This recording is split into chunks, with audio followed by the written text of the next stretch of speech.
ഇന്നത്തെ നമ്മുടെ റെസിപ്പി എന്ന് പറഞ്ഞാൽ ഇന്ന് എൻ്റെതായിട്ടുള്ള രീതിയിലുള്ള നമ്മളൊരു മുട്ട വരട്ടിയതാണ് ചെയ്യാൻ പോണ കൂട്ടുകാരെ. നിങ്ങളിങ്ങനെ ചെയ്തിട്ടില്ലെങ്കിൽ ഒന്ന് ചെയ്ത് നോക്കും. പക്ഷെ സൂപ്പർ സാധനമാണ്. നമുക്ക് ചോറിൻ്റെ കൂടെ അപ്പത്തിനോട് എന്തിൻ്റെ കൂടെ വേണമെങ്കിലും നമുക്കിത് നല്ല അടിപൊളിയായിട്ട് പറ്റുന്ന സംഭവമാണ് കേട്ടോ. അപ്പോൾ നമുക്ക് ചെയ്തു തുടങ്ങിയാലോ. ആദ്യം നമ്മളൊരു പാൻ അടുപ്പി വെച്ച് ഒന്ന് ചൂടായി വന്നിട്ടുണ്ട്. ഈ സമയത്ത് നമുക്ക് കുറച്ച് വെളിച്ചെണ്ണ ഒഴിച്ചു കൊടുക്കുക.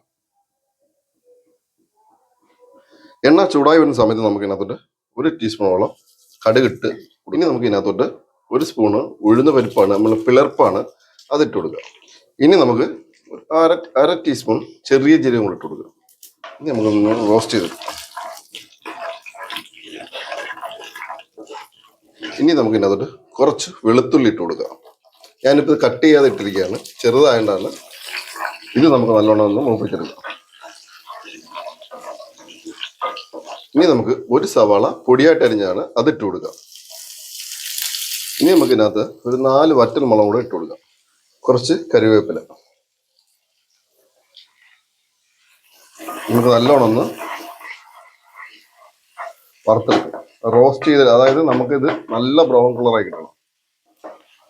ഇപ്പൊ ഏകദേശം നമ്മുടെ കളറൊക്കെ ഒന്ന് മാറി വന്നിട്ടുണ്ട്. ഇനി ഈ സമയത്ത് നമുക്ക് ചെയ്യേണ്ട പരിപാടി എന്ന് പറഞ്ഞാൽ തീ ഒന്ന് കുറച്ച് വെക്കുക. നമുക്ക് പൊടി ഐറ്റം ചേർക്കാനുള്ളതാണ്, കരിഞ്ഞു പോകും. അതുകൊണ്ട് നമുക്ക് തീ ഒന്ന് കുറച്ച് വെച്ചിട്ട് നമുക്ക് ഇതിനകത്തോട്ട് പൊടി ഐറ്റം ഇട്ട് കൊടുക്കുക. എരിവിനനുസരിച്ചുള്ള മുളക് പൊടി ഇട്ട് കൊടുത്താൽ മതി. ഞാനിപ്പം ഏകദേശം ഒരു 3/4 ടീസ്പൂൺ ഇട്ട് കൊടുക്കുന്നുള്ളൂ. അടുത്ത് ഇട്ട് കൊടുക്കുന്നതെന്ന് പറഞ്ഞു കഴിഞ്ഞാൽ 3/4 ടീസ്പൂൺ മല്ലിപ്പൊടിയാണ്. ഇനി നമുക്കൊരു 1/4 ടീസ്പൂൺ ഗരം മസാല ഇട്ട് കൊടുക്കാം, ഒരു 1/4 ടീസ്പൂൺ മഞ്ഞൾപ്പൊടിയും കൂടെ. ഇനി നമുക്ക് ഇതിന്റെ പച്ചമണം മാറുന്നവരെ ഒന്ന് ഇളക്കിയെടുക്കാം.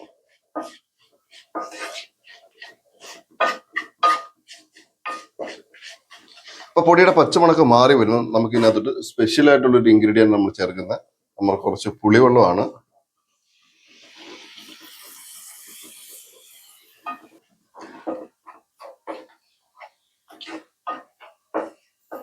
ഇപ്പൊ നമ്മൾ കുറച്ച് ഗ്യാപ്പ് ആക്കി എടുത്തിട്ടുണ്ട്. നമ്മൾ നടുക്ക് മാത്രം ഒന്ന് ഫ്രീ ആക്കിയിട്ടുണ്ട്. നമ്മളൊരു 6 മുട്ട എടുത്തിട്ടുണ്ട്, നമുക്ക് അവിടെ ഒഴിച്ചു കൊടുക്കാം.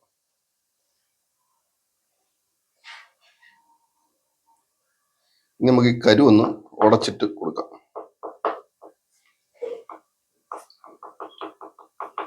ഇനിയാണ് നമ്മൾ ഇതിനകത്തോട്ട് ഉപ്പിട്ട് കൊടുക്കുന്നത്. നമ്മൾ പാകത്തിനനുസരിച്ചുള്ള ഉപ്പിട്ട് കൊടുക്കുക. നമുക്ക് തീ കുറച്ച് വെച്ചിട്ട് ഒന്ന് അടച്ചു വെക്കാം. ഇപ്പൊ ഏകദേശം നമ്മൾ 2 മിനിറ്റ് ഒന്ന് അടച്ചു വെച്ചിട്ടുണ്ട്. ഇനി നമുക്ക് തുറക്കാം.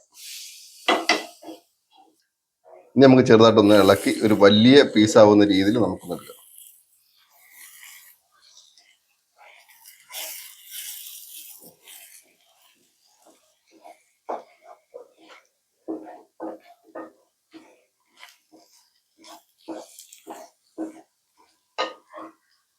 ഇനി നമുക്കിതെല്ലാം കൂടെ ഒന്ന് കറക്റ്റ് ഒന്ന് ഒഴിപ്പിക്കാം.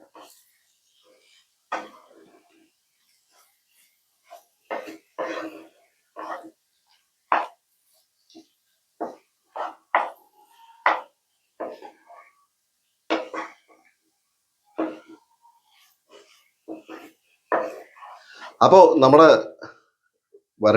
മുട്ട വരട്ട് ഇവിടെ തയ്യാറായിട്ടുണ്ട്. നിങ്ങൾക്ക് ഇഷ്ടപ്പെടുകയാണെങ്കിൽ മാത്രം നിങ്ങളൊന്ന് സപ്പോർട്ട് ചെയ്യുക, ഒന്ന് ലൈക്ക് അടിക്കുക, ഷെയർ ചെയ്യുക, സപ്പോർട്ട് ഒന്നും ചെയ്യാൻ മറക്കല്ല കൂട്ടുകാരെ. നമ്മൾ എല്ലാം നമ്മുടേതായിട്ട് രീതിയിൽ നമ്മൾ ചെറിയ വീഡിയോകളാണ് ചെയ്യുന്നത് കൂട്ടുകാരെ. അപ്പോൾ ഇഷ്ടപ്പെടുമെന്ന് വിചാരിക്കുന്നു. ഇഷ്ടപ്പെട്ടു കഴിഞ്ഞാൽ ഒന്ന് ലൈക്ക് ചെയ്യാൻ, സപ്പോർട്ട് ചെയ്യാൻ മറക്കല്ലേ. അടിപൊളി ചോറിൻ്റെ കൂടെയും എന്തിൻ്റെ കൂടെയും കഴിക്കാൻ പറ്റിയ നല്ല കിടുക്കാച്ചി ഐറ്റമായിട്ടാണ് വന്നിരിക്കുന്നത്. അപ്പം നല്ലൊരു വീഡിയോ ആയിട്ട് വീണ്ടും കാണാം.